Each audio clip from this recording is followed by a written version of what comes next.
Hi, I'm Mindy. Welcome back to my channel. Today I'm going to be doing my top 5 reads from the second quarter of the year, which is April through June. And I will say that The Fisherman by John Langan would have been on my top favorites list, but it was a reread for me, and I decided not to put rereads on this list of favorites for this quarter. So we're gonna make it a honorable mention. And now into the list. Number 5 is 7 Deaths of an Empire by G.R. Matthews. I was so surprised by how much I love this grimdark fantasy tale, and I have not read anything else from this author, but now I really want to read whatever he comes up with, because this was such an amazing fantasy story. Coming in at number 4 is American War by Omar Akkad, which is about a dystopian future in which climate change has wreaked havoc on the earth.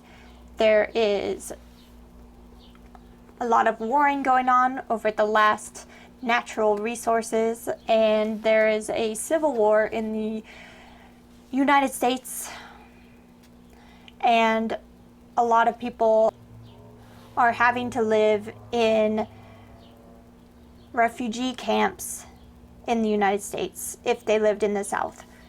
And that is a crazy world where this story takes place, and that is the kind of thing that is right up my alley, and I really enjoyed this. Number 3 is Pet Sematary by Stephen King. I don't love everything that Stephen King writes, but this one I thought was really effective in its scares, some of the most creepy scenes of any of his books that I've read, and was also hard-hitting emotionally as well. And that is why Pet Sematary is one of my favorite Stephen King books now. 2 more on the list. Number 2 is going to Boy's Life by Robert R. McCammon.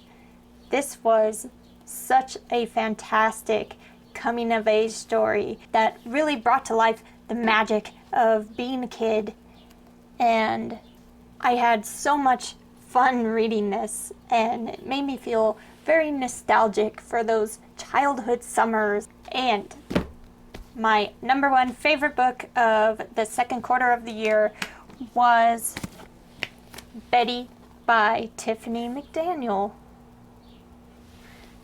Talking about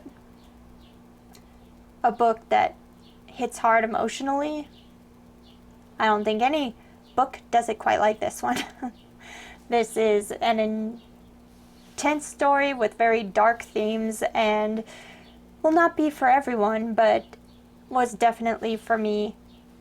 But it wasn't all dark. There was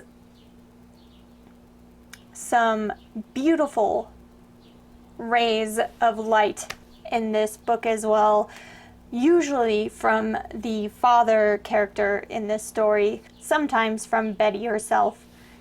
And not an easy book to read, but this was one that I will never forget, and maybe a hard reread, but I would consider rereading this one because it was so beautifully written. I wouldn't mind experiencing that again, even if it was kind of a roller coaster of emotions. So those were my top 5 reads, second quarter of the year. I would love to know what your top 5 reads of the second quarter of the year were, April through June, or if you have read any of these books, what did you think of them?